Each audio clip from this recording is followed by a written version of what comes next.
Big numbers, a thing of the past. Thanks to Whitey Herzog and his talented cast, the experts said no pitching, no power. But it's the disciples of Whitey Ball who are men of the hour. When the White Rat took over, trades were indicated. The fans howled, but Whitey's been vindicated. Because of the AstroTurf, Herzog stressed speed. Defense and pitching is what we need. That's what he got from trading and dealing. He assembled his team, and the team had the feeling this year the Cards could win it all. Not Philly, not Pittsburgh, not Montreal. The Cardinal pitching, the experts said nay. So much for the experts. Check Joaquin's ERA. Force got it done, so did LaPointe and Stuper, and who can deny the bullpen's been super. Bruce Sutter has shown that he's the best. Doug Bear's been as good when Bruce needed rest. This Whitey Ball bunch is no one-man team. Any number of players could be named MVP. How about Lonnie Smith? He's done it all year.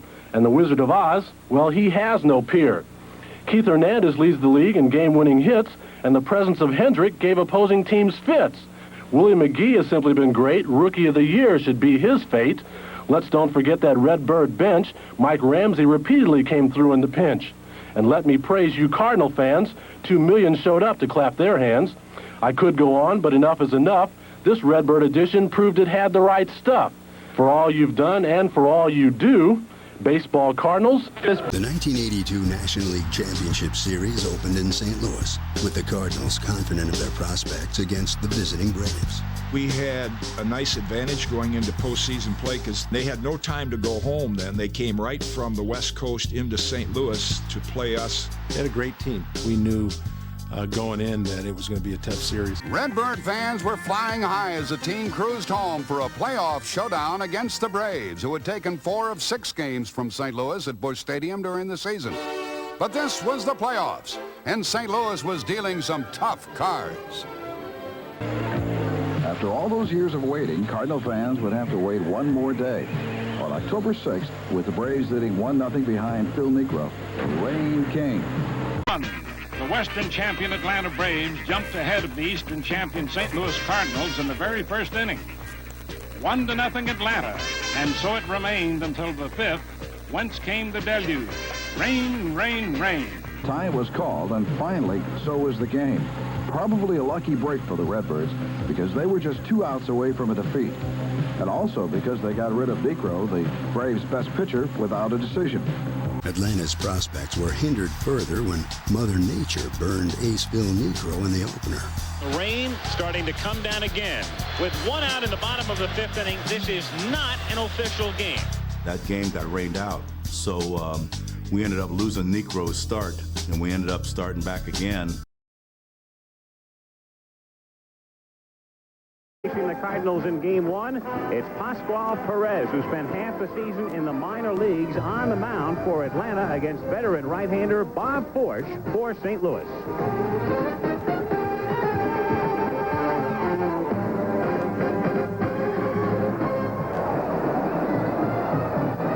Busch Stadium sold out. They'll have 51,000. Most of the people were here yesterday. All you needed tonight was a rain check. Game number position by position, and let's see whom you give the edge to. We begin at first base. That means Chris Chambliss and Keith Hernandez. Well, Chambliss is a veteran. He's been in these games before. He's got good power. Keith Hernandez, to me, is a great all-around ball player. I have to give the edge to Keith Hernandez. All right, we go on to second base. Now, that means Glenn Hubbard, they call him the gamer, and Tommy Herr. These two players are almost alike. Hers has a little bit more speed. Hubbard has a little bit more punch. I'm going to give an even on that second base position. Over the shortstop, Rafael Ramirez, playing very well in the late going, and Ozzie Smith. Well, Rafael Ramirez is doing very well, but he's no Ozzie Smith. Ozzie Smith, to me, is one of the finest fielding shortstops I've ever seen. And if they hit enough balls to him, you're going to see this guy make plays that are unbelievable. The choice goes to Ozzie Smith. Over to third base with Bob Horner coming back from an injury. We'll detail that later in the show. And Ken Oberkfell. Ken Oberkfell is a good contact hitter. Hits the ball all fields. He is a good fielder. Horner is coming off an injury. I don't know how much it's going to affect him. He can hit the ball out of the ballpark at any given time. I'm going to have to go with the power, and my choice is Bob Horner. Moving out to left field, you've got versatile Jerry Royster, offense-minded Lonnie Smith. Jerry Royster's a good ball player. He's going to do a lot of things for the Braves. Lonnie Smith, to me, is one of the finest offensive players in all of baseball. My choice is Lonnie Smith. To center field, and slugger Dale Murphy against Willie McGee, the speedster. Willie McGee's a bright young ball player. He's going to be sensational. Dale Murphy is having a sensational year. He has all of the earmarks of an MVP, and I'll tell you something, this guy's some ball player. Dale Murphy, my choice. And now to right field, where you've got for Atlanta, well, Claudell Washington, who's come so strongly, and the powerful George Hendrick for St. Louis. Well, Claudell Washington has been a big help to the Braves. George Hendrick, along with Murphy, has to be a choice for the MVP of the National League. My selection, George Hendrick of the Cardinals.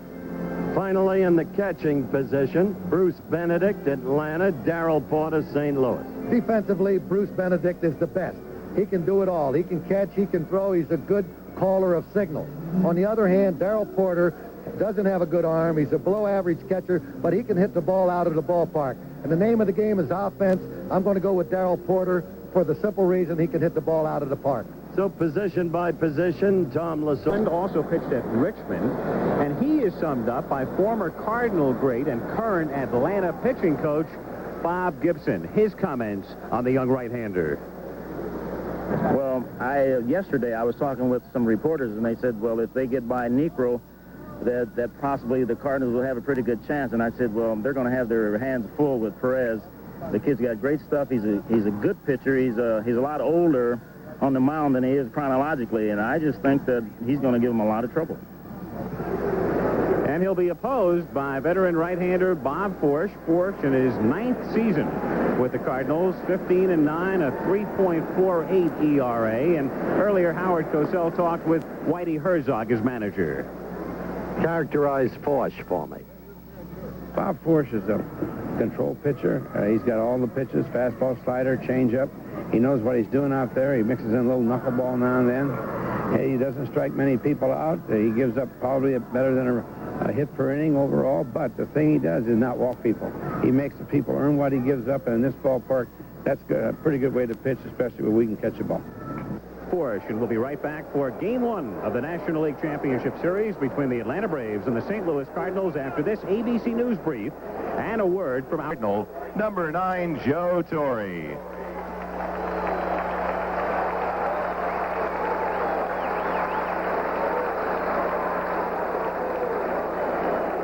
And now the starting lineup for the Braves. Leading off, number 15, right fielder Claudell Washington. Batting second, number 16, shortstop Rafael Ramirez.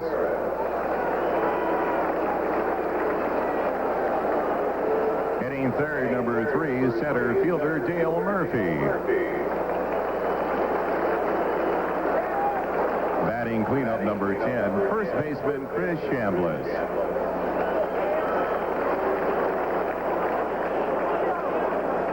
Hitting fifth, the Braves captain, number 5, third baseman Bob Horner.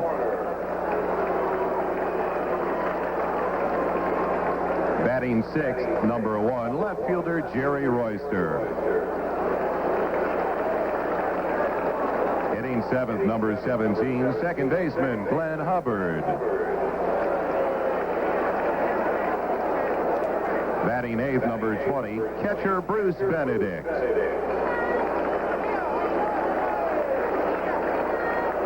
Hitting ninth and pitching for the Atlanta Braves, warming up in the Atlanta bullpen down the left field foul line, number 27, Pascual Perez. And the rest of the members of the 1982 Western Division champions, the Atlanta Braves, along with their coaches and trainers.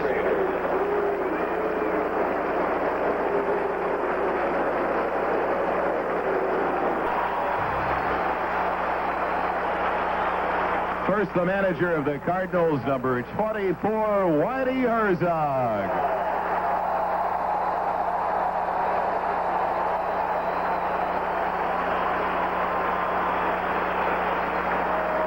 And now the starting lineup for the Redbirds. Leading off, number 28, second baseman Tom Herr.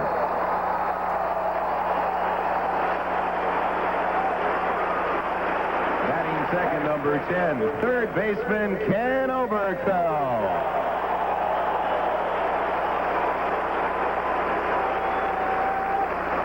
Hitting third, number 27, left fielder Lonnie Smith.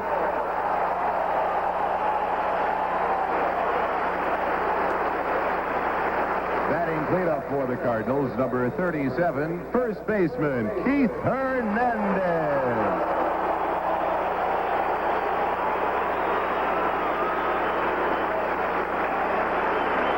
Hitting fifth, number 25, right fielder George Hendrick.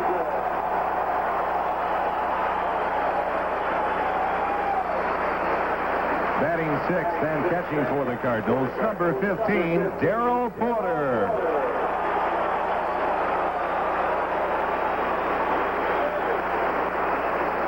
Hitting seventh, number 51, center fielder Willie McGee.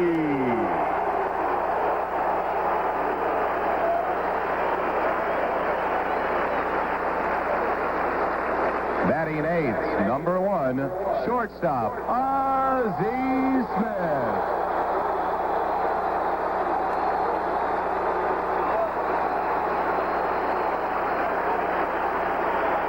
And hitting ninth and pitching for the Redbirds, number 31, Bob Forsch.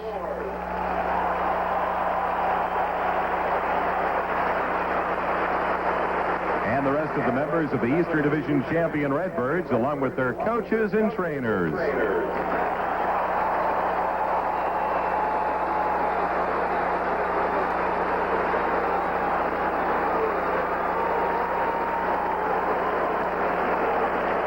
A manager wants a stopper in the bullpen, a relief pitcher who shuts the door on enemy bats. Major League Baseball salutes the Cardinals' Bruce Sutter and Kansas City's Dan Quisenberry as the game's top reliever.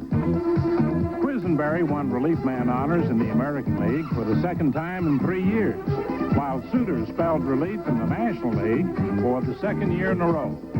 Congratulations to these two top relievers.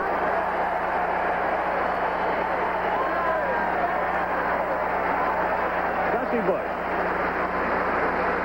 Stadium named, of course, for the Bush family. And part of that reason, their defense, as we look at them individually, Keith Hernandez is at first base, visiting there with Coach Sonny Jackson of the Braves. The second baseman is Tommy Herr, has his finger wrapped. That's been bothering him. He's had numerous injuries this season, but he's a gutty second baseman. Ozzie Smith, also hampered somewhat by thigh muscle, and Smith is playing at about 90%.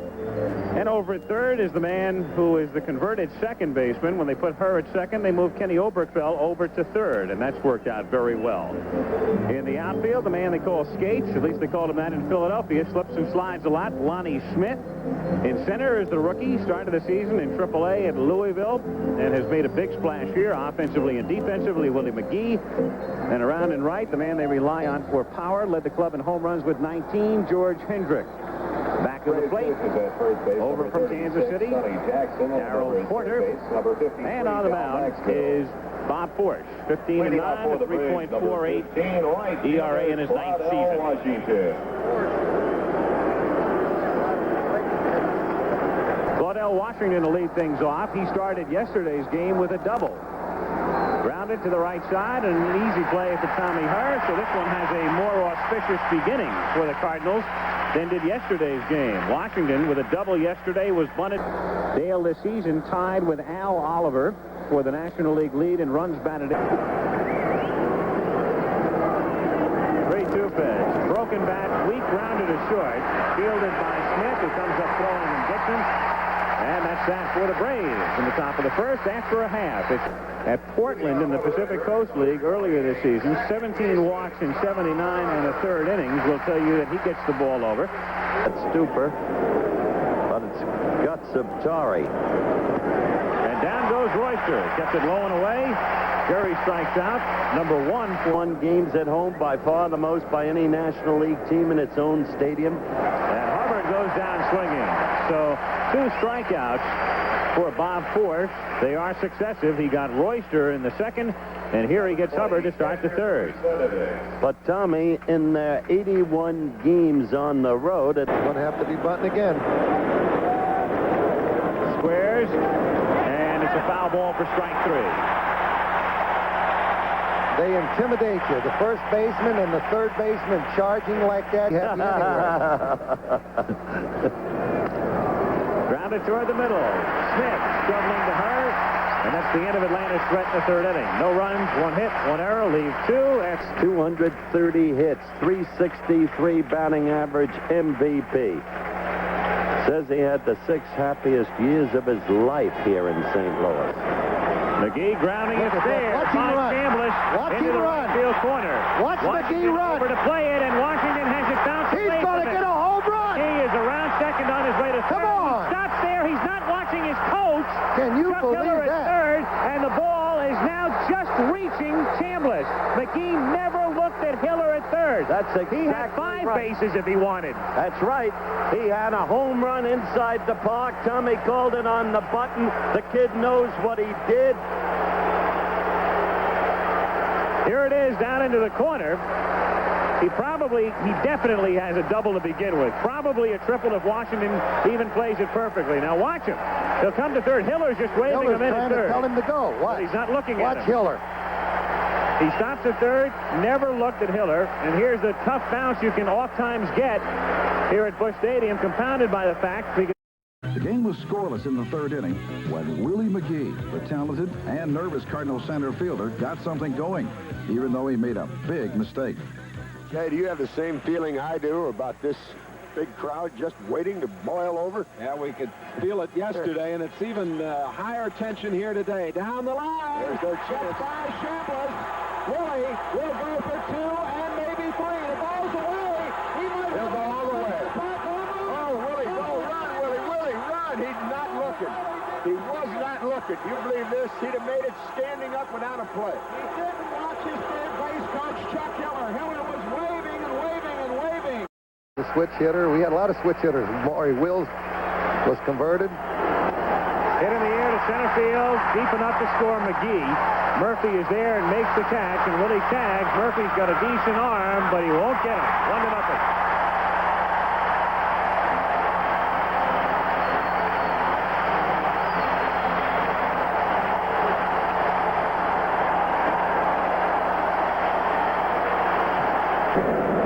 When the opposing manager comes to the ballpark to play the Cardinals. Looped into shallow left center, falling for a base hit. Tommy Herr with a single, and Kenny Oberkthal will be the batter with 2 down. You were saying, Tom? Yeah, the thing that they do, they say, hey.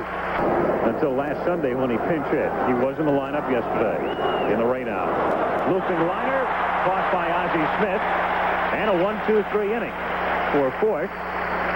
Third time, and that time he comes in a little bit more quickly, and it's wrapped into right field for a base hit. Hendrick around second. He's on his way to third, and the throw comes into second. So there are runners at the corners with 2 down for the Cardinals in the 4th inning. As I was saying, Tom, one of these days, Darryl Porter is going to hit in this ballpark. There's a situation right now where the advantage of him going to third. Their bullpen, of course, is keyed by the 2 men who come in late, Bedrosian and Garber, but too early for them now. And a fellow named George Brett. Had that shot for you yesterday. George still wearing the same cap. And, of course, the speculation is that Mr. Brett could be traded. St. Louis cap, of course, is a throwback to his close friendship with his former manager, Whitey Herzog. And there's the...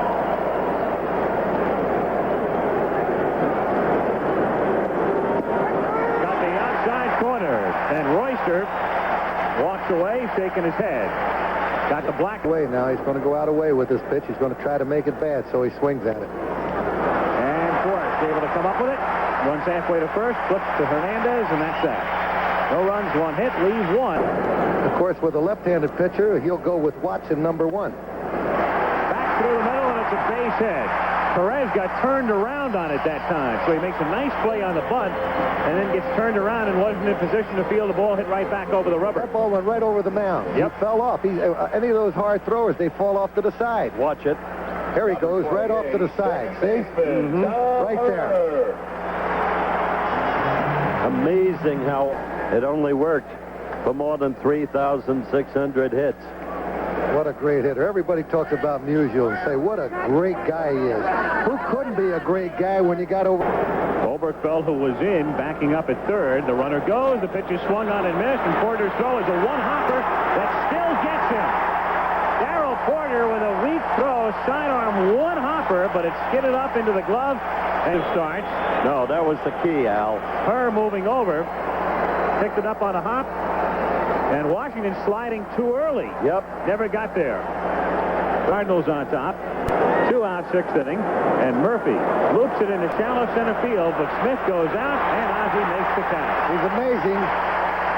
No run, 1 hit, nobody left on at the end of 5 1/2. It pushed. Got fooled on it, trying to check his swing, and Chambliss goes to Perez, and Hostwall can't handle it. So Perez a little bit late in getting there, and Smith really flying down. Hernandez at the plate. Smith doesn't go, and Keith whacks it towards the gap from left center field. That's a base hit. Smith on his way to third. As the throw comes into second, runners at first and third with nobody out. He's going to have to, if he comes and gets him, he's going to have to come and get him now to use Bedrosian. I think he will come and get him now. Here's the 1-2 delivery. Hit in the center field, and it's 2-0. Cardinals. Hernandez stopping at second. You see how he shortened up on that swing? Just tried to make contact. 2-2 pitch. There's a broken back sliver in the center field for a base hit. Hernandez will score. The bases are still loaded, and it is 3-0. Hendricks had to make sure that ball wasn't caught, and that's the reason why he didn't score. They do not strike out in situations like that. You saw Hendricks do it with 2 strikes. You've seen this guy do it with 2 strikes. What they are, a bunch of pets. Into left center field, and that's a base hit. Hendrick comes in to score. Porter stops at third, and the merry-go-round continues. 4-0. And so the game gets out of hand. It was a matter of fighting the pitcher, staying alive. And 5 straight times he did it with foul balls, then that. A pitch to his liking, a pitch that he could punch to the opposite field. Up with a fastball. Line to center, right at Murphy. He makes the catch. Porter is tagging. Here comes the throw for Murph on a hop. Not in time.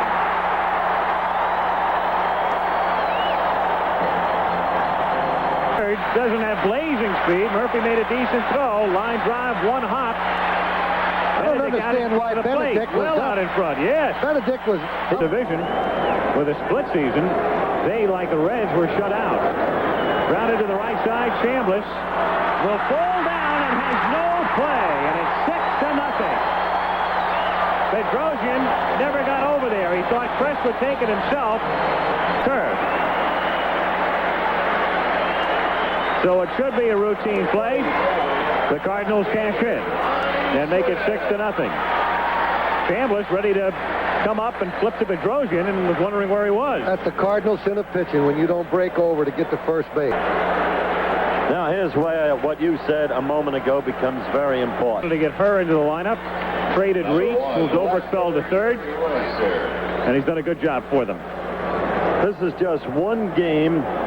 It's a best of... You can't count Atlanta out of this series. But what this game manifests has been... Their families in America at Topple with Nightline tonight following your late local news.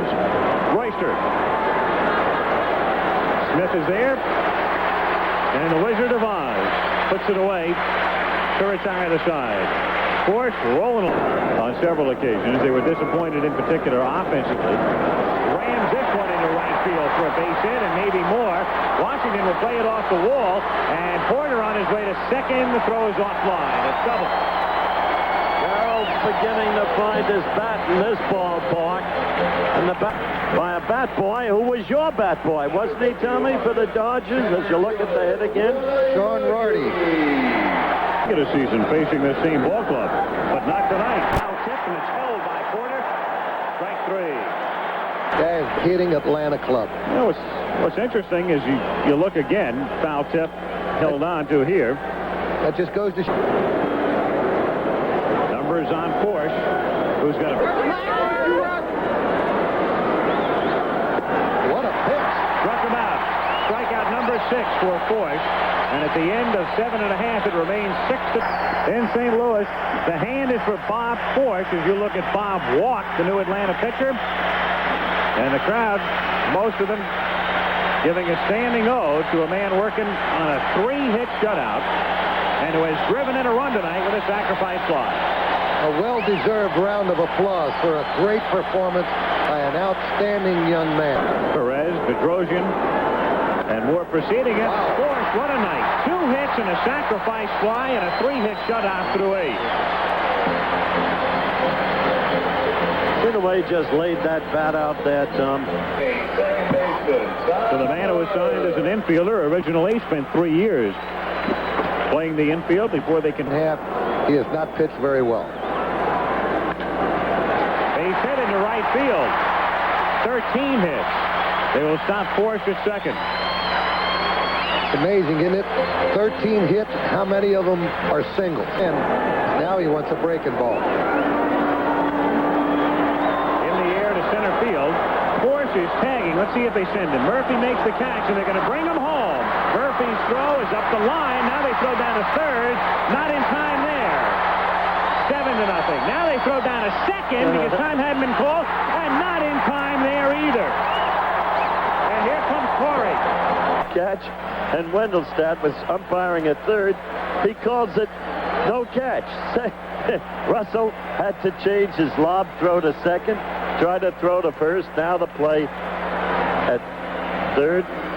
Safe at third there. And his experience. Look at this one more time. Blocked out of the bag. Apparently tagged out. Yep. Pitcher with the Cardinals as David Green comes in to play left field, taking over for Lonnie Smith. Somehow, some way, they look. He's enjoyed every moment of it. Washington, slow bouncer. Smith charge, throws him out. What? They're pros, and Joe will just shake it off. We've been through it before. Grounded down to Oberg, fell to third. Gets him. And they also know the whole night. Most of the Braves have been hitting with nobody on tonight. Chopper to second. Tommy Herr is there. Wrap it up for the Cards.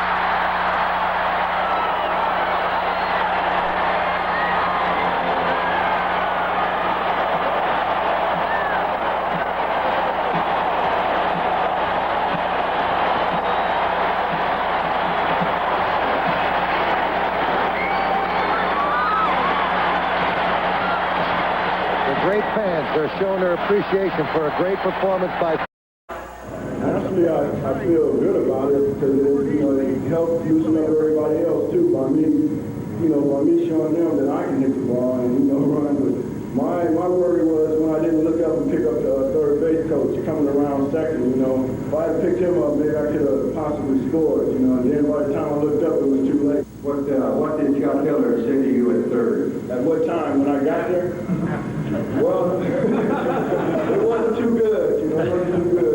He didn't really chew me out or nothing, I told him it was my fault, like I said. I didn't look up, and I was supposed to, when I'm running the bases, you're supposed to look up after you round second and pick up the coach, and that's why I messed up. I thought that he had the best stuff that I have seen him have all year. And he went out there, and he's been through the mill. He's no Bush rookie, and he knows what he's doing. And he reached it tonight. And, that's something that's inside of you. And he's got it. And I'm very proud of him. And I know the whole ball club, and I know all St. Louis is proud of him.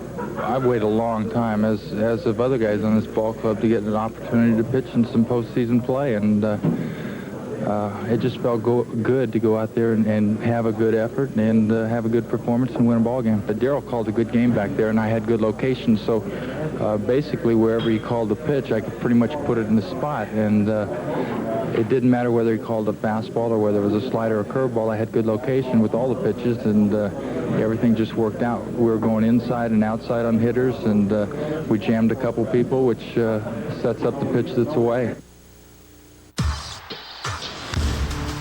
ground ball. Up with it is Chambliss. Ben Rose in late getting there. Everybody's safe. Oh, man. As the Braves blundered, Bob Forsch was dominant in Game 1, Take 2. Forsch pitched a shutout in the first game, the other first game. Swing and a bouncer to second base. Herr has it and throws. That's a St. Louis winner. 7-0. We were going to have to figure out some way to beat these guys at least one time at their... October the 8th, Game 2, more rain. This time, the cover never came off the field. And the Cardinals, who had not had a rainout in Busch Stadium in 2 years, now had 2 games in 3 days washed out. That was a break for the Braves. Because of the extra day, they could come back with their first game starter, Phil Niekro, against the Cardinal rookie, John. As the ceremonial first ball will be thrown out by the children of the late Ken Boyer, the longtime Cardinal third baseman, former manager of the Cardinals, who died several weeks ago of cancer.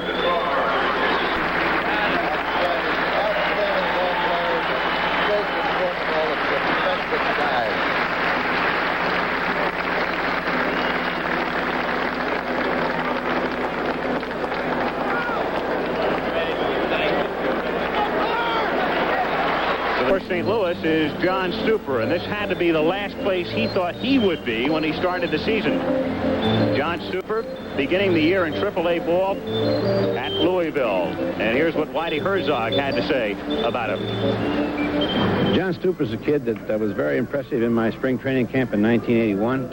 I sent him out at the time. He had no AAA experience, and he went to AAA. I saw him pitch numerous times during the strike. He had a bad year. He was 5-14. He was pitching high. He couldn't get the ball down. He didn't pitch winter ball last year like he did. He rested, came to spring training. Wasn't very impressive. I'd have to say he was throwing the ball good, but he still couldn't get the job done because he just hung too many sliders, got too many balls up. So that's year at AAA, won 7 out of 8, had an ERA of 1.45.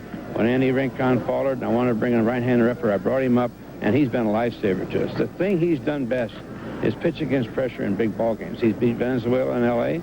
He's beat Atlanta on a 4-hitter in Atlanta. He beat the Phillies the night after Carlton shut us out to take a half-game lead. He's the guy that pitched a shutout. So he's been a lot of big ball games, and he strived on pressure. And I tell you, he's got good pitching know-how. He's a real bright young man, and he's got a good arm. That had to figure 2. Claudell Washington to lead things off, and the first pitch of the game is taken for a strike. Using power with 10 home runs. 1-2 delivery. Did he check? No. Comes around and he gets him. So Stuper throwing a breaking ball. Romero thought that he didn't swing on this ball, but he certainly did, and it was a... Pete Rose was one of the others, along with Steve Garvey and Johnny Ray, as Murphy looked at Cole, strike 3. So Stuper begins April. He started against the Dodgers, pitched 5 1/3 innings, came back with 2 days rest against Cincinnati, and pitched only 2/3 of an inning in a game in which the final score was 23-0. Smith hit .307 during the regular season, hits it into right field for a base hit. Oberkfell is on his way to third, and he's in there. So here we go again, a la Thursday. Never hesitated. He went from first to third. So Niekro in immediate trouble here. Smith going the other way by Chambliss out into right field. There's a situation now where you have the Chambliss. 3-2 pitch. Smith goes, and it's a little looper that's gloved on a hop by Ramirez. He throws to first for the out there, and Oberkfell holds at third. Time you hear, and it's 1-0. 3-1 pitch, and that one bounces away from Benedict and rolling into the Cardinal dugout. They're allowed to advance one base so they get a run. Lonnie Smith has... Here it is again. Niekro bouncing one with a man at third. And it was all Porter could do to get out of the way. Darrell made a good move. If he's hit by the pitch, then no run scores. Benedict can't handle it. Niekro, not prone to wild pitches. He made only 4 during the regular season. He scored just 1 run, coming to bat 5 times in the rainout on Wednesday. Chambliss whacking it, and it's gloved by Herr at second. Tommy Herr moving to his left, reaching up for the ice cream. The club they are. Chambliss on what looked to be a solid base hit into right field, and judging his leap perfectly. Her falling. Go to a certain area. Hubbard at the plate, grounding it down to Hernandez. Right at the bag, and that's that for Atlanta. No runs, one hit, leave one. In the middle of the second inning, it's the Cardinals. Over with his hands on his knees. That was a breaking ball. And he ran it in on him and down on him for strike 3. Here, a pitch out of the strike zone. Number 16, and Stuper got him to go after his pitch way inside. 2 down. There are a looper into center field. That's a base hit. They are waving Benedict in, and it gets by McGee. He took his eye off the ball. So the game is tied. He may score on and this around ball. second is Ramirez going to third. Maxwell's waving him in, and they won't even relay it home as the Braves take the lead. A big break for Atlanta. A single to center field by Ramirez. And then McGee overruns the ball, and Ted Turner, because Benedict is not the swiftest runner, and had McGee fielded this one cleanly, it would have been interesting. But as you can see, it skips by him. It skids. I don't know if it hits a wet spot or what out there. You can see the contrast in the color with all the rain here. The ball staying down on Willie. 1-2 pitch is popped up. Right side, foul ground, playable for Hernandez, and Keith straddling the line now, still in foul ground, makes the catch. They get 2 runs to the Braves. Hit in the air to left center field, and deep, Willie McGee going back, and that's Busch Stadium for you, makes the catch. The home run in the friendly confines of Atlanta. Yep, and in several of his arm. Porter hitting it in the air to deep right center field. Murphy going all the way back, and that one is off the fence. He plays it perfectly, but Porter is in at second with a stand-up double.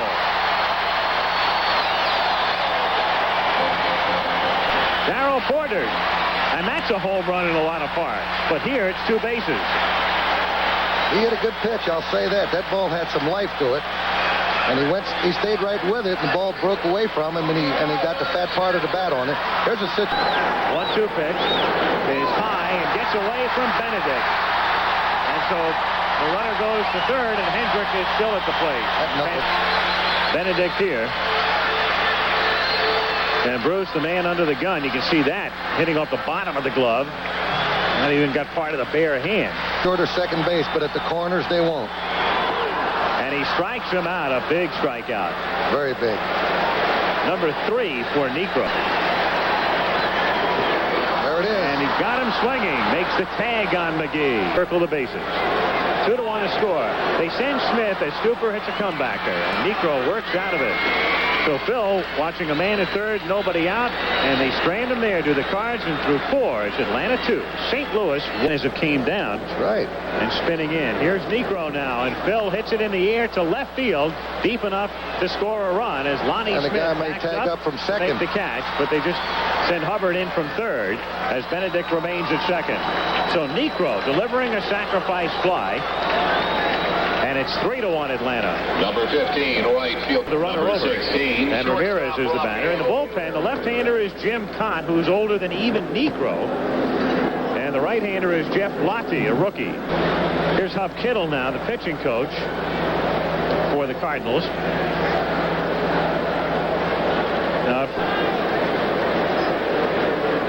1-0 pitch, grounded down to Ozzie Smith, who throws him out. And the inning is over, but the Braves stretch their advantage. A run, 2 hits, leave 1 through 4.5. Braves. So Joe Torre is really dependent on those 2 fellas. One hopper, Look at that guy. backhanded by Look at that guy. The acrobat throws. Look at that play. He's unbelievable. Ozzie Smith. Well, they have forgotten about Gary Templeton in a hurry here. Smith coming over from San Diego. Ozzie making plays like this all year long. Down he goes, up he comes. No problem. Last time I saw a shortstop field like that. Saying you are correct, sir. 1-2 delivery. Swung on and missed. 3 up and 3 down. At the end of 5.5. Braves 3. Rick Camp to the mound for the Braves, who came out of the bullpen to join their rotation early this season. Joaquin Andujar, at least for the moment. Hernandez hits it sharply into right field for a base hit. So Keith, who was 1 for 4 in game 1, leads things in the bottom of the 6th inning with a solid single into right field. I wonder how the dinner's going with Howard. We miss him. Well, Porter hitting it down the right field line and into the corner. Washington playing the carom on the warning track. And Hiller is waving Hernandez in. He might have a play at third base. The throw, and they nail him there. But the Cardinals get a run. Hernandez scoring from first, and then Porter angle now to play at third base, and no doubt about this call.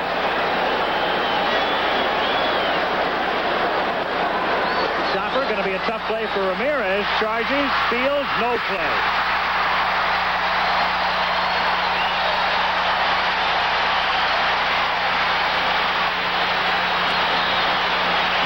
Three to two, who was not effective in game 1, coming on in relief.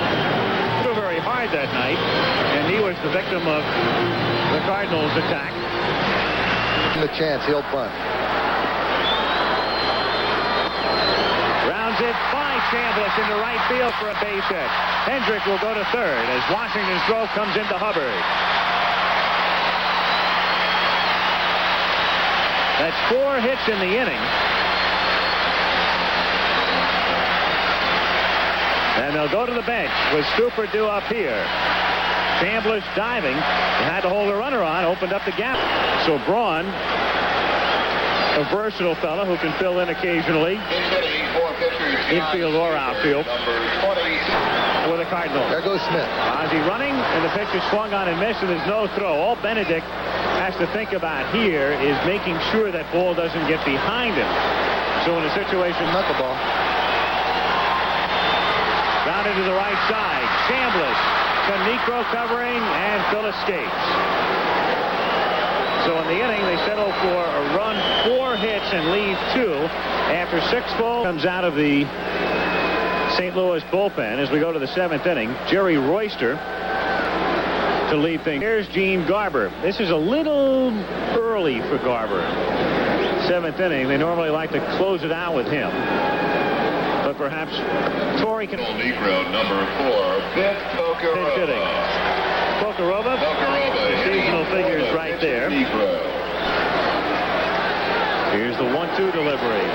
Hit in the air to left center field. Willie McGee is racing back in his room and is there and makes the catch. And the Cardinals are very much still in it. And Norris hit that ball a long way. No runs, a hit, leave 3, middle of the 7th. 78. And Lonnie Smith goes down swinging. Nothing doing for the Cards through 7. Throwing if the Cardinals had the lead. They want to bring him in out in front, but in a situation like this, which David Green goes in to play left field. Green hits 9th, and then Suter this season at 37 back in 79 with Chicago, and he gets Horner. He's tough.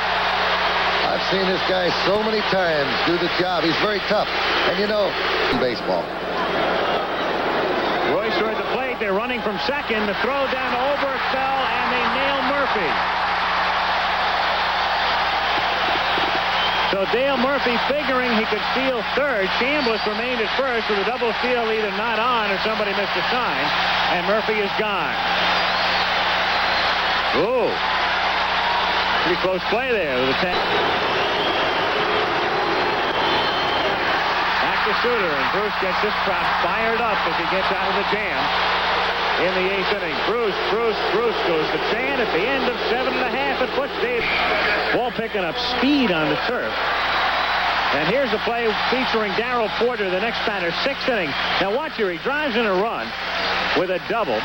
Hernandez comes in to score while this takes place. But now Washington throwing to Ramirez, the shortstop, who was the cutoff man, and down to third to Horner to get Porter going in. He would have scored on the base hit by Hendrick next, and had he done that, we would have... Fouled away.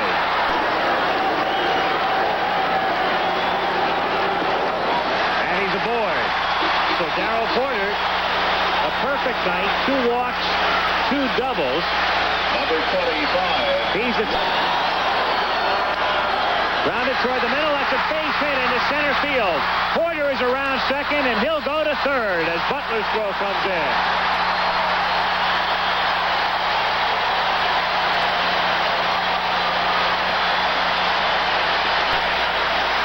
Who had an infield single in the 6th inning off Necro. Grounds one through the middle into center field, putting runners at first and third with one out, provoking a visit from Torrey in terms of anybody else. More than you would think for a fellow at his speed, who was here only 75% of the year. Little chopper foul off to the right of the roaring. And the 0-1 pitch to McGee is in at his feet. One blues is McGee. If they win, we'll be talking about it if he can deliver here. In for a strike, and the count is 1-2. 1-2 pitch to McGee. Hand swing, little bounder that Ramirez makes the play on Hendrick, but that's all as Porter comes in to score. So the Cardinals get even on a little half swing squibber back toward the middle. That's what that speed does for you. All they can get out of it is the tag on Hendrick coming down. Look at that pitch. McGee goes after a pitch well out of the strike zone, chops it over Garber's head. Ramirez is playing halfway, comes in. He's thinking about a double play because he makes the tag there, but he has no chance. You're the time for a go-ahead run. Grounded down to the right side. Hubbard up with it, and he throws Smith out. So it takes a while, but Garber works out of the... Jeff Bruce to center field, and McGee is there. One away.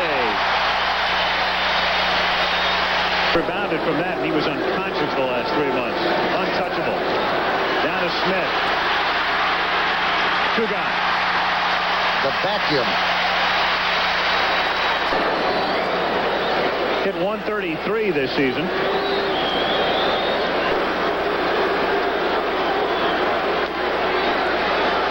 Suter down off the mound, fielding up along the line, and he does the job in the top of the ninth. So the Cardinals coming up in the bottom of the ninth inning. The score tied.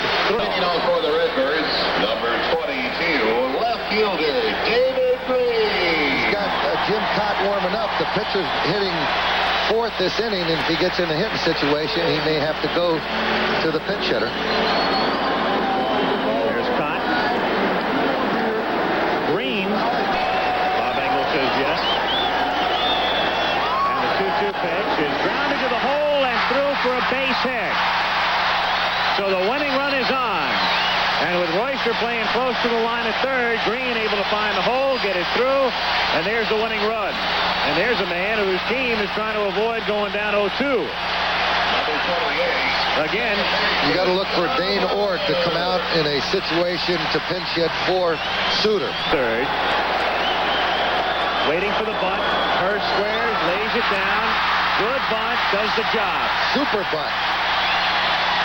He deadened that ball very good, whereas he didn't bunt the ball too hard back to the pitcher.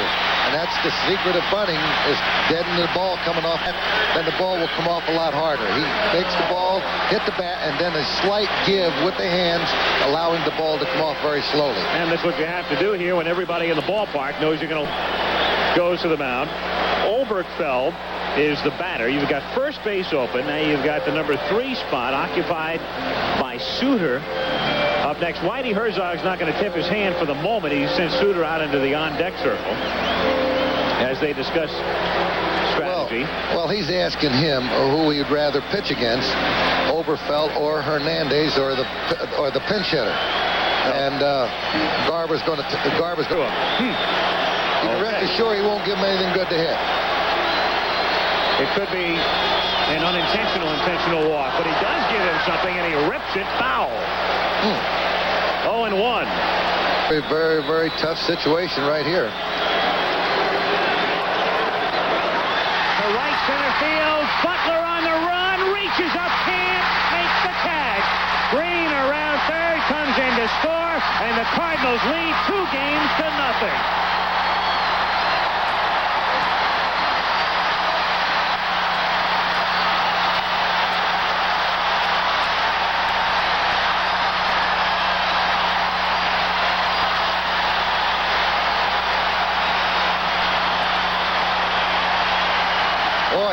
the ball.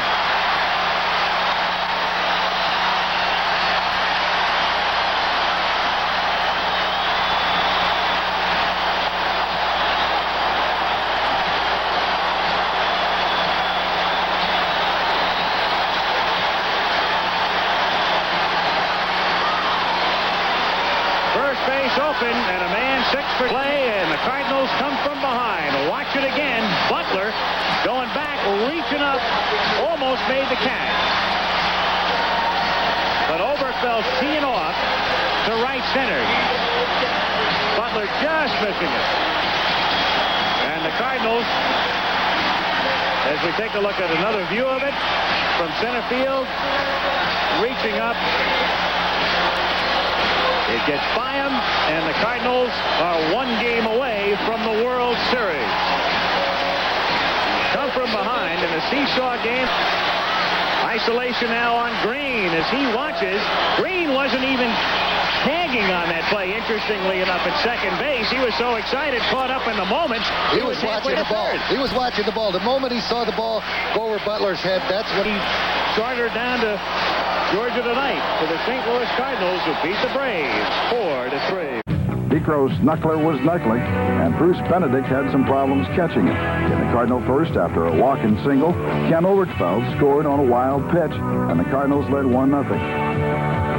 The Braves got to Stuper in the 3rd inning, but it wasn't all his fault. With a runner at second and 2 out, here's what happened with Ramirez at the plate.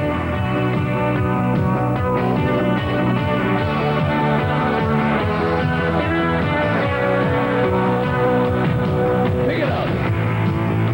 Take me back home, man.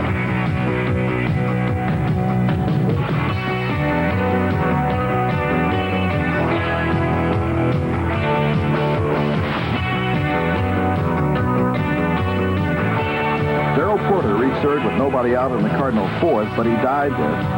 And the Braves added another run in the 5th. Benedict doubled to right with nobody out after a Glenn Hubbard single.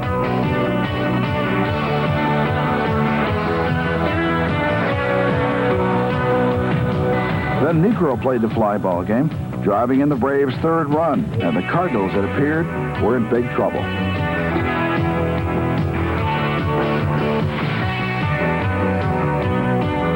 It might have been worse had it not been for the Cardinal defense.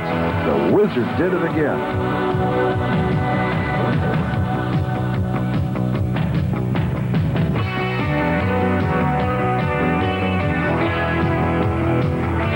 Darrell Porter double made it a 3-2 game, but the Braves threatened to blow the Birds away in the 8th. 2 on, nobody out. Nobody was surprised when Whitey went to number 42. Bruce Sutter did his thing and pitched out of the jam, and that set the stage for the Cardinal 8th. They tied the game with 2 on and 1 out when McGee lunged at a Gene Garber pitch, chopped it up the middle, scoring Darrell Porter.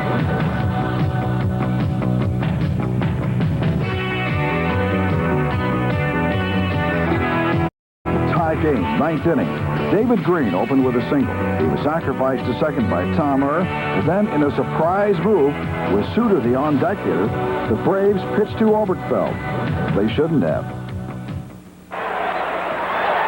Into the gap. Can he get there? No!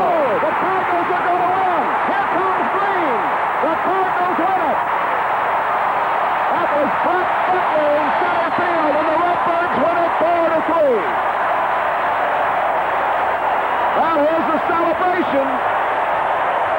The celebration music comes. They're on their feet everywhere. As you look at Ken Oberkfell being mobbed by his teammates, David Green came home to score. And the Redbirds take a 2-0 lead in the National League Championship Series with a thrilling come-from-behind victory 4-3 over the Atlanta Braves. Well, Ron, there's no question that was definitely the biggest hit of my career, and I was very excited to get it here in the hometown. What was going through your mind when you were running to first base after you hit that ball? Well, when I first hit it, I hit it pretty good, and I said, well, you know, I was really excited, and I figured it was going to drop, and all of a sudden I saw Brett Butler running after that thing, and I said, you know, you're so far away from the plate. I said, it looks like he's going to catch it. And the next thing I saw was the ball drop on the ground, and I was happy. Rascals only scored it a single, though. They took the double away and made it a single, but I guess that doesn't make any difference. It doesn't matter at all. I'll take the RBI and the victory. A little pressure on you. Were you surprised that Joe Torre didn't walk you to get to Suter and then force the pinch hitter? Well, I really didn't think about that. I didn't really know. Bruce was on deck, but I figured if he's on deck, they might pinch hit. I just went up there, and if they're going to walk me, they're going to walk me. But if they're going to pitch to me, I was concentrating on just trying to get a good pitch to hit and try to hit it where somebody wasn't. You were 1 for 8, 1 for 9 to that point. Were you beginning to feel the pressure? Not at all. I just felt good swinging a bat. I hit the ball a couple times good off field tonight, and you just hit them right at somebody, and this one was just hit where they weren't, and I was very happy. There's no pressure. It's a thrill that can hardly talk, I'll tell you that. You must feel like you played the game, huh? I do. I damn near did with our guys. What do you think after all these years, all those years of frustration now? I am so happy I can't even talk with any sense tonight. Whitey's done a great job, huh? You bet he's done a great job. What's going to happen now? Got to win one more, right? One more, and then we're going to be at the World Series. We're going to take that one, too.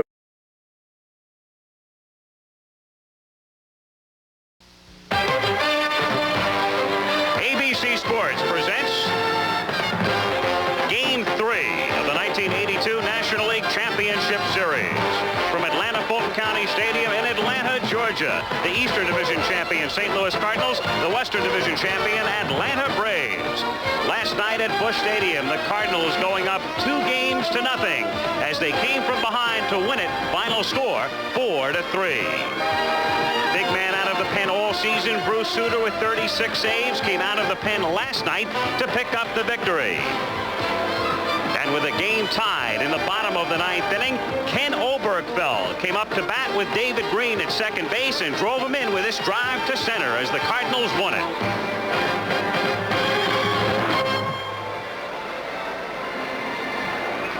We're in Atlanta, finally, 2 days late, and the place packed. More than 50,000 to look on. The task is very, very simple now for the Braves, who are attempting to become the second team in history to erase a 2-0 deficit. It had never been done. No team had ever been down 2-0 in either of the league championship series and come from behind to win until just a couple of hours ago when the Milwaukee Brewers defeated the California Angels to win the American League Championship. Joe, for our viewers, a review of yesterday's moves. First, why take out Negro? Well, Howard, we had a 1-run lead in the top half of the 7th inning. What I was trying to do is get more runs. We had first and second and 1 man out, and I just felt it was about time to try to get some more runs, especially with a well-rested Garber in the bullpen and a situation where Nuxie had 2 days rest, and he had pitched 6 innings, and he had gotten hit a little bit hard in the 6th inning. So I felt things were going in my direction at that time. 2.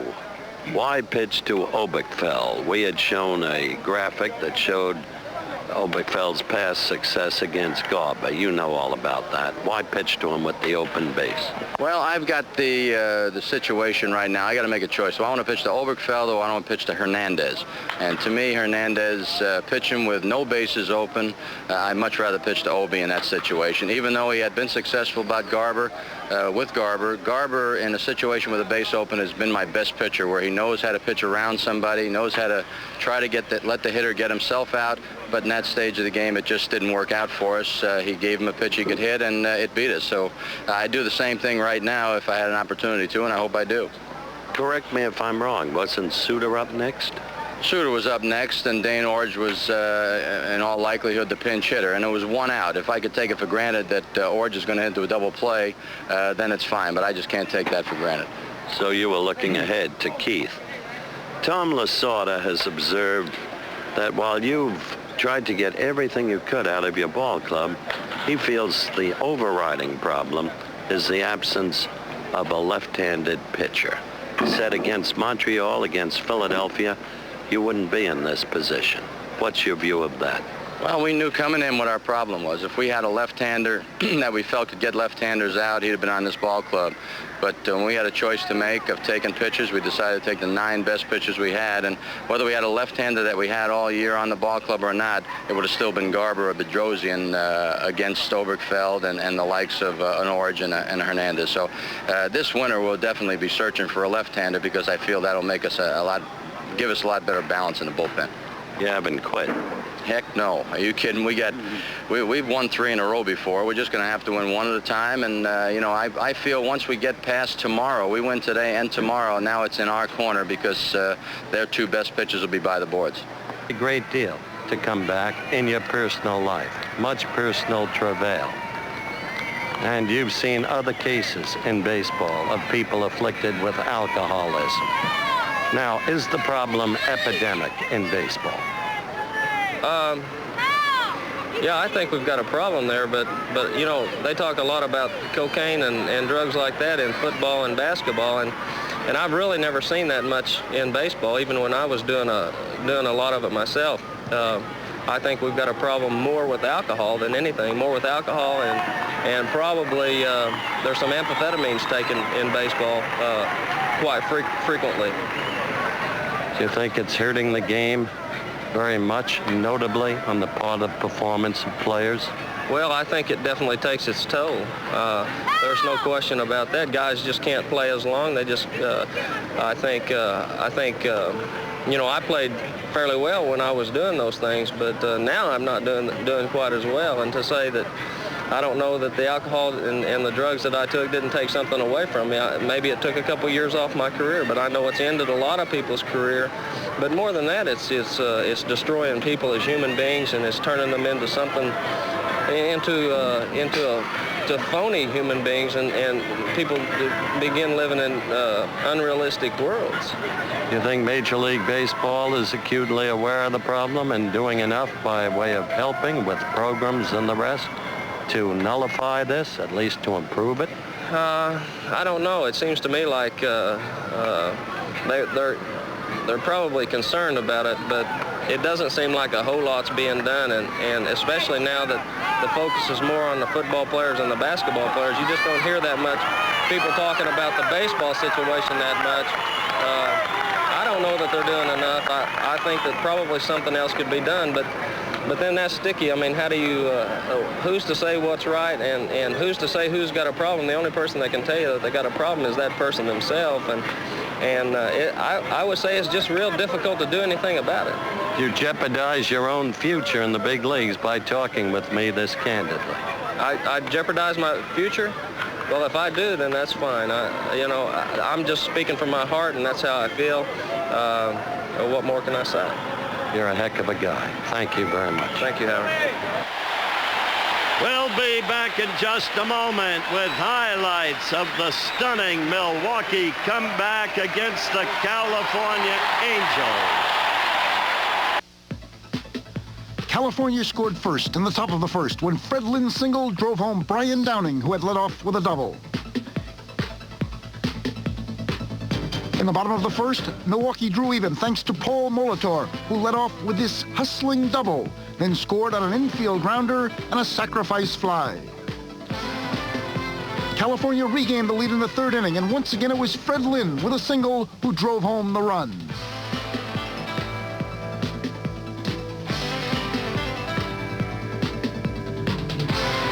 The Angels made it 3-1 in the fourth. The run set up when Cecil Cooper, fielding Bobby Gritch's bunt, tagged Gritch with his glove while the ball was in his bare hand. Gritch was ruled safe. Doug DeCinces moved to third. And then Bob Boone's squeeze bunt, so neatly placed the Brewers had no play at home, brought DeCinces in. But Milwaukee battled back. In the bottom of the fourth, Ben Ogilvy cut California's lead to 3-2 with this home run. And in the top of the fifth, Charlie Moore kept the score 3-2, scooping up Lynn's third single and firing a perfect throw to third base, cutting down Reggie Jackson. Don Baylor's single that followed was wasted. Then in the seventh inning, Cecil Cooper burst out of a terrible slump with a bases-loaded two-out single that drove home 2 runs and lifted the Brewers toward the first pennant in their brief history. Peter Ladd preserved the victory in the ninth inning, and the Brewers bubbled over. Dick Schaap, ABC Sports.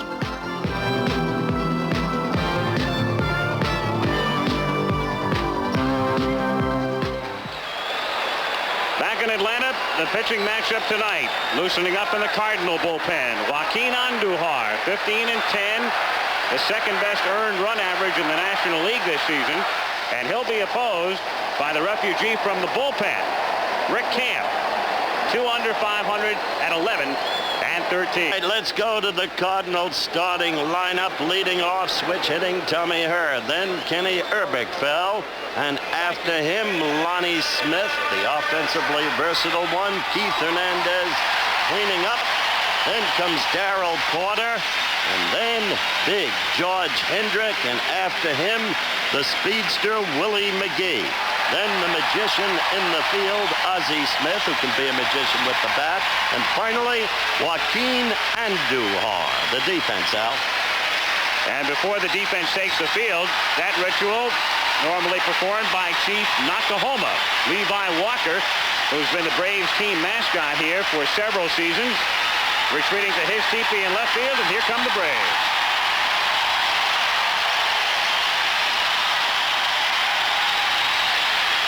The crowd is particularly vocal because, remember, the Braves have not been home since they clinched the Western Division Championship. They spent the last week of the regular season in California. Then they went right to St. Louis. Last night is out in right field. Andujar, very hot at the end, and Camp at the other extreme. Rick last pitching last Sunday in a game the Braves needed to win to wrap up the West. He's pitched well in this ballpark. He could not win last Sunday at San Diego, but the Braves were able to capture the title in 66 during the regular season. Rick Camp ready, and it's a strike. Innings Wednesday, game 1, but all the stats and the result washed away by the rain. As you look at his seasonal record there, as you can see, walking very few, 50, striking out fewer per 9 innings than he would have earlier in his career, and yet the other day we had him consistently timed up in the 90s with his fastball. Can you give me a degree? What his team must do tonight is get to that man early. Build a protective lead for Camp, because Camp can keep them hitting on the ground with that sinker for only so many. Late. 0-1. Look at that. And part of the reason there for the shuffle. No runs batted in.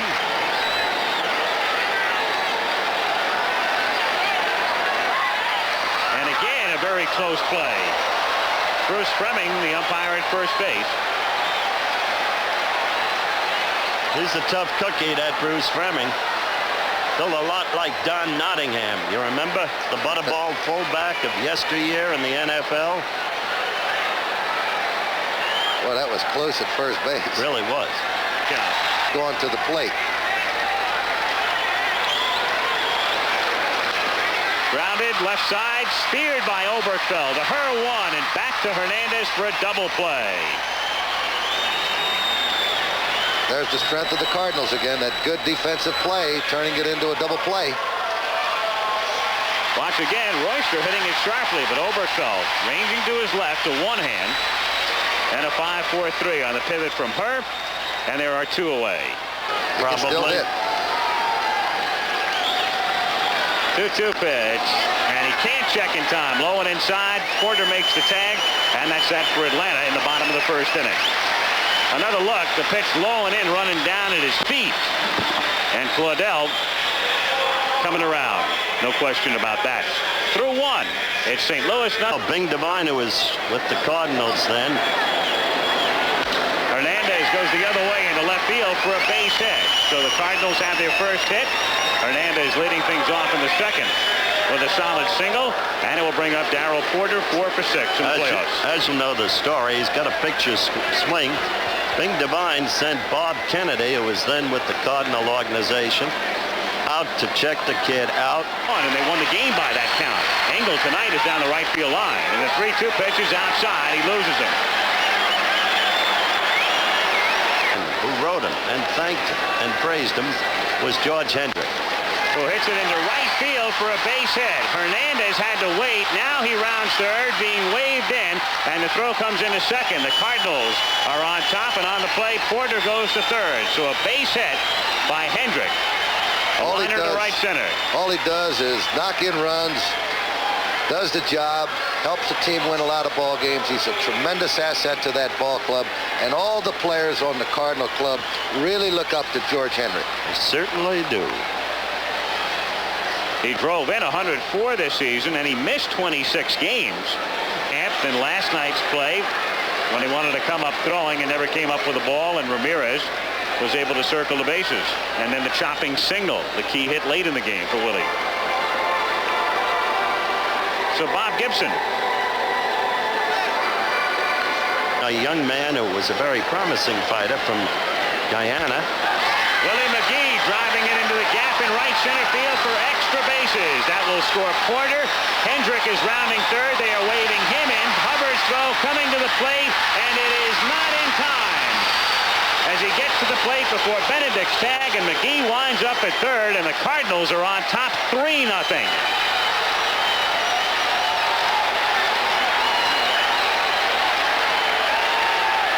Willie McGee. And of course, what's happened to Camp early on in this game is he's getting those pitches up, and they're creaming him. Hendrick sliding in, getting tagged in the head, but his foot on the plate prior to the tag. That's the most solid contact Willie's made in this series. All the way to the fence. See where that pitch was, Thomas? Camp has to keep the ball down or he's in trouble, in which he is right now. And it's a base hit up the middle for Ozzie Smith to drive in McGee and make the score 4-0. So now all of a sudden, the crowd, which was in an ebullient mood, begins to boo. They want Camp out of there. And Joe Torre will be filling the request. Pascual Perez, who started, went 5 innings plus in game 1 on Thursday, comes out of the bullpen, and he was down there just briefly. Perez didn't have...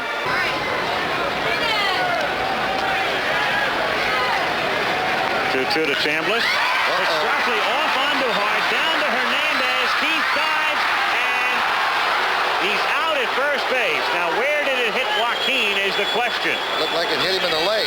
Limping back toward the mound. A rifle shot. He pointed to where it hit him. Left shin.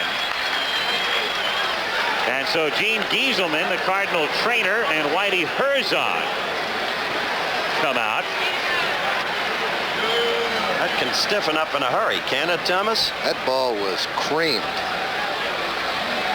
I told you Andujar has trouble with Chris.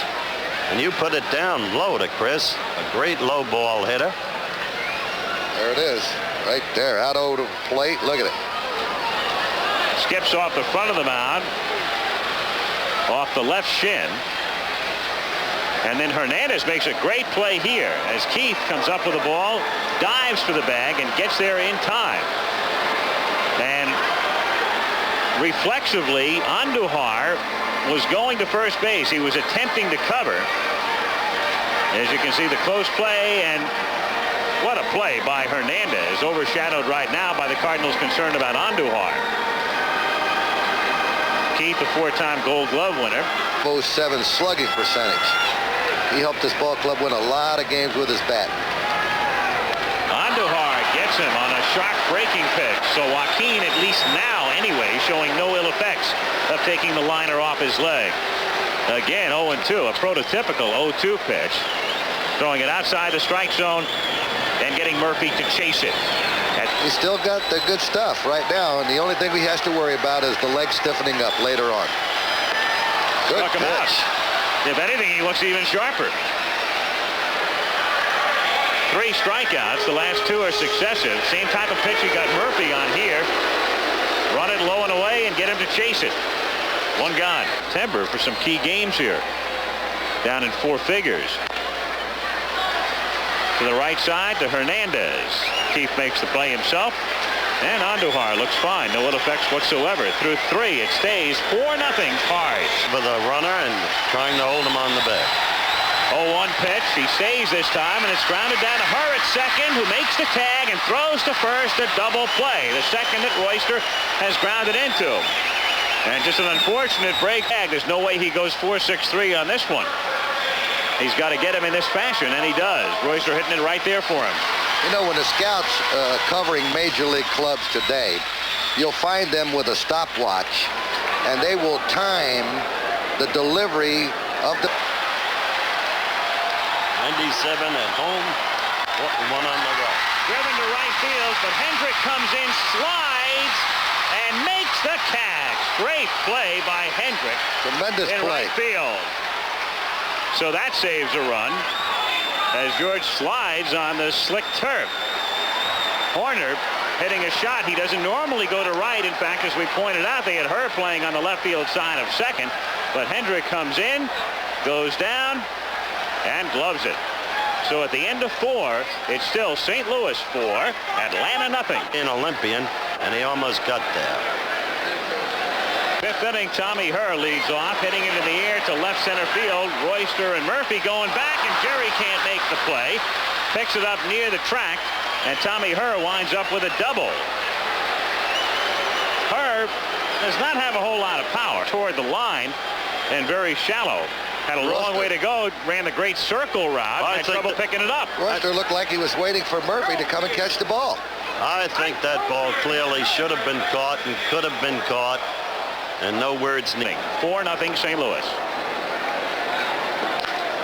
A liner, and it's off the glove of Hubbard into center field. That will score Tommy Herr and make it 5-0. So Hernandez did get something relatively decent to hit, and Hubbard couldn't hold on. It's a big run for the Cardinals. Look at that. He got that ball right out over the plate. Hubbard this inning over with. He goes, and it's drilled down the right field line. Base hit. Claudell Washington over to cut it off, and Hernandez will go to third. So runners at first and third with 2 down in the 5th inning. Porter continues to have a hot series.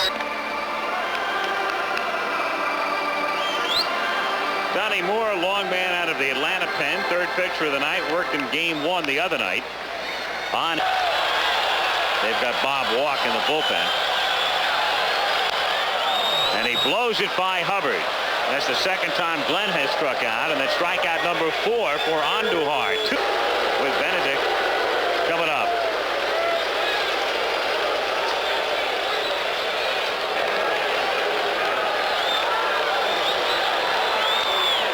In the air to left center field. Willie McGee is there.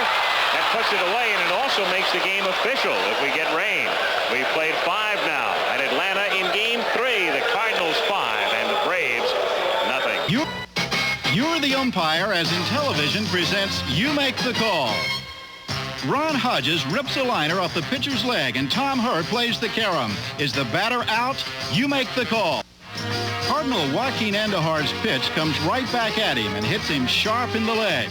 And you were sharp if you knew that as long as the ball never touched the ground, the batter's out on the catch.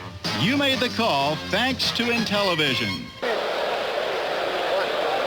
Ozzie Smith to the hole and through for a base hit into left field. So Ozzie with a perfect night.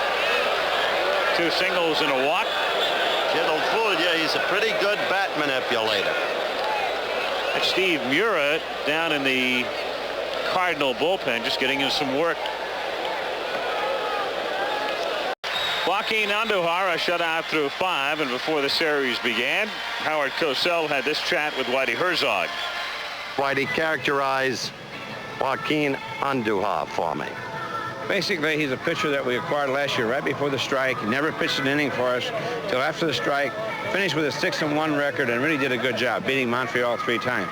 This spring, he come to spring training. We signed him to a 3-year contract. He came to spring training, pitched very well there, started the season, and has been just outstanding. I would say that Joaquin, in 34, 35 starts this year, has probably really only had 2 or 3 bad starts. He's really been consistent, and the secret is he's learned to keep the ball down. His control's been very good. His strikeout walk ratio has been outstanding, and he finished 2nd league in ERA, so you know he's done a great job for us.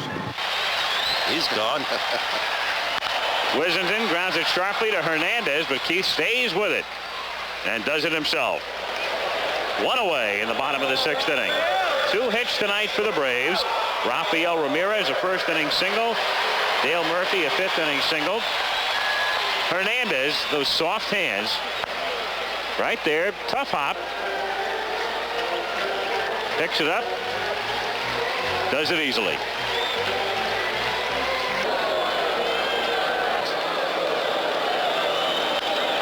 hit sharply and gloved at third by Oberkfell.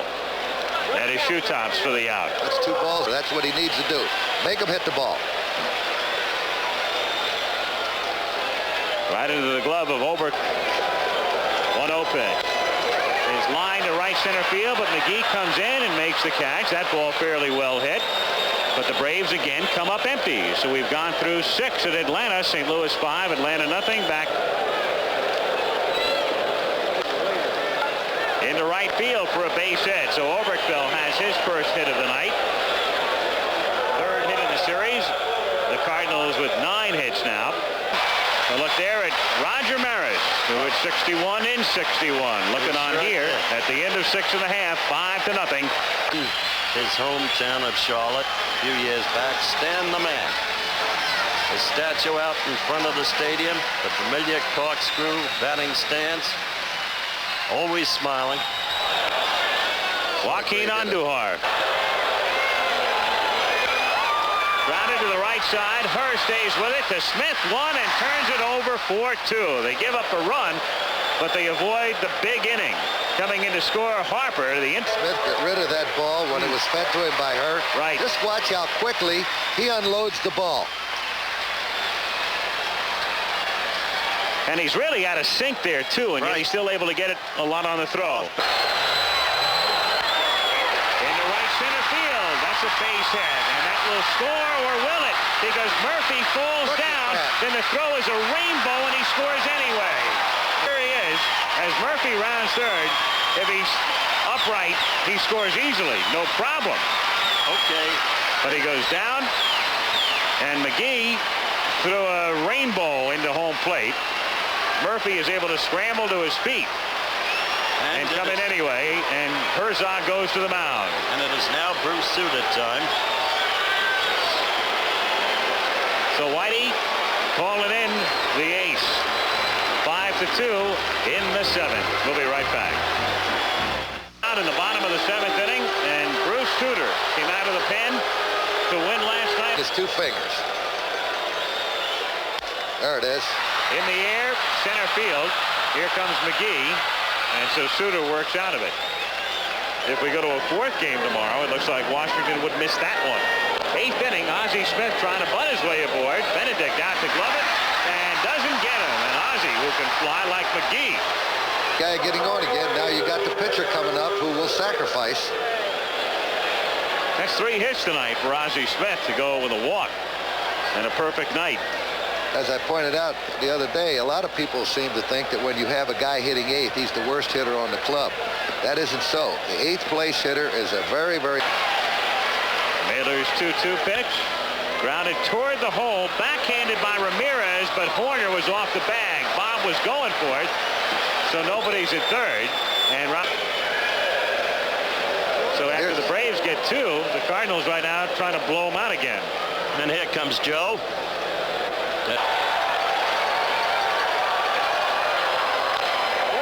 Chopper. Tommy Herr throws and gets him. What a play. Certainly was. Tommy Herr quietly and efficiently doing the job. That was a pretty good play he made also in the 7th inning on that double play. Not spectacular, but he could have gotten caught in between hops, and he started the deep D, and here he has only 1 chance. He can't short hop that one and get Butler with his speed, and he gets him here. He holds the ball with the seams. Grounded sharply down to short. Look at Smith, make it look so easy. Just stayed with the hop and throws him out. So the Cardinals are 3 outs away from beginning things with the Brewers on Tuesday. It's 5-2 going to the 9th here against the A's. Hit .336 for the record. 1-0 on McGee. Last year. 81. The Yankees? The Yankees. Played the Brewers. Played the Brewers in the mini-series, and then the A's in the American League Championship Series. That's right. We had the split season. That's right. The A's beat Kansas City and then lost to the Yanks as it's driven to deep right field and gone. Willie McGee. Well, that goes to show you the first pitch just knocked him down. Barber played a little bit of chin music with him, and he got up off the deck and hit one out. Might have woke him up. So Willie McGee, a home run to go with the pair of triples he has in the playoffs, and the Cardinals are on top by a score of 6-2. The first home run in the 3 games. And here in the launching pad,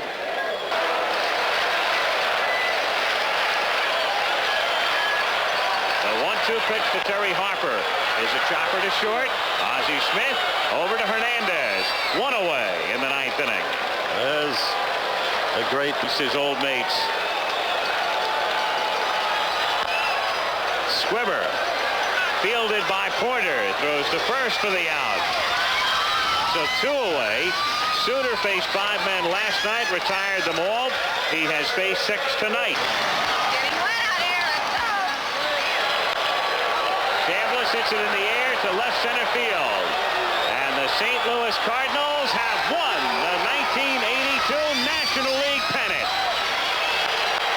And they did it with their pitching, and they did it with their speed, and they did it with bat manipulation the way they've done it all year long. A team torn apart and put together by that man, Whitey Herzog, cut in his own mold. And throughout this series, they have played Whitey ball.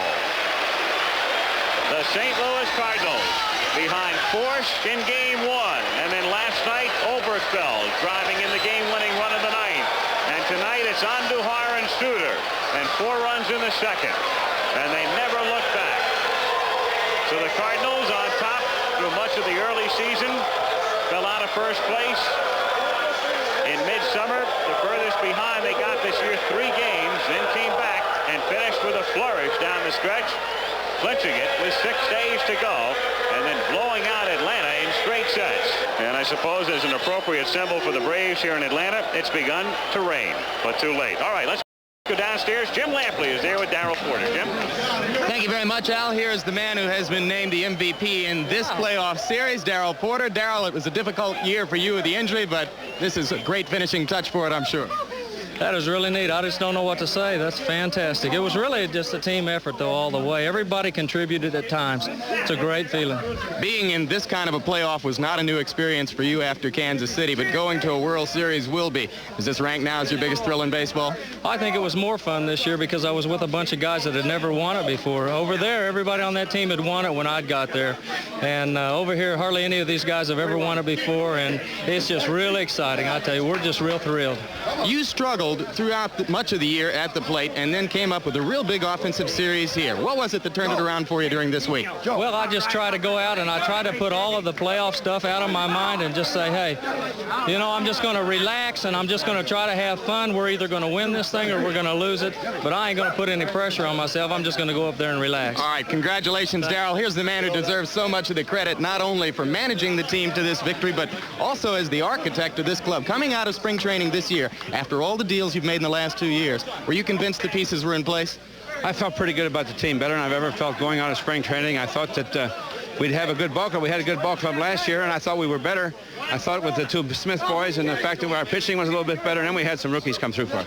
I know you want to celebrate this victory, but if it's not impolite to ask a little bit about a team you know a great deal about, the Milwaukee Brewers, this will be a contrasting series, your speed and defense against their power. They got some kind of power, and you got to give them credit. They had their backs against the wall, and they came back and won 3 in a row, and it shows how good they are. And the Angels played pretty good, too. It was a good ball game today, but I tell you, I'm an awful good friend of Gene Autry's, and I work for Harry Dalton. He's a good friend. I had kind of mixed emotions about that thing today, but somebody had to win. I'll ask you the same question I asked Darryl. You've been in this kind of a playoff before as a manager, but as a manager being in a World Series will be a new experience for you. Does this now rank as your biggest thrill as a manager? Well, it has to be. I was close so many times. The first 2 times we were in the playoffs with the Yankees, we got beaten in the last the 9th inning and the 5th game, and to get that close and then finally make it's a thrill to me. Whitey, congratulations to you and every man in this locker room. Now let's go back up to Al Michaels.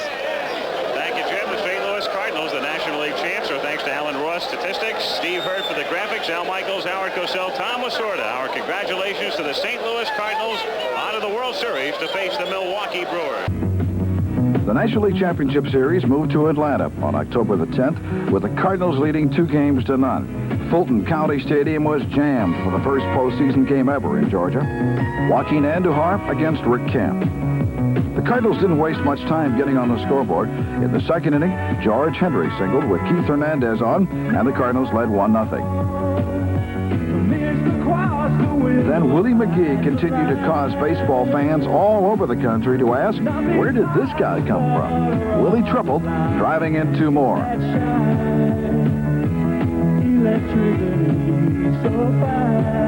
Then Ozzie Smith singled in McGee, and the Redbirds were headed for the World Series, leading the game 4-0.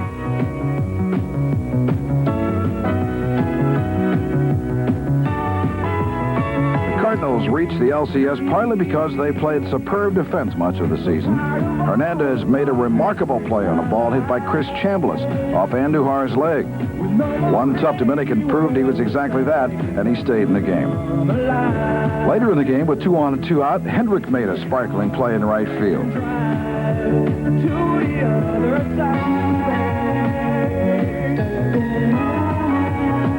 In the Cardinal 5th, they extended their lead to 5-0 when Keith Hernandez singled home Herr.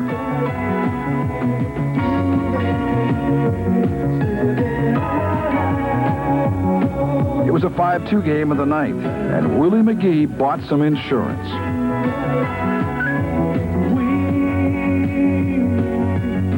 This was not the time for a stay of execution, so Herzog made sure. He brought in the executioner. Bruce Sutter finished off the Atlanta Braves. Don't you wonder what we'll find? Snap it out tonight.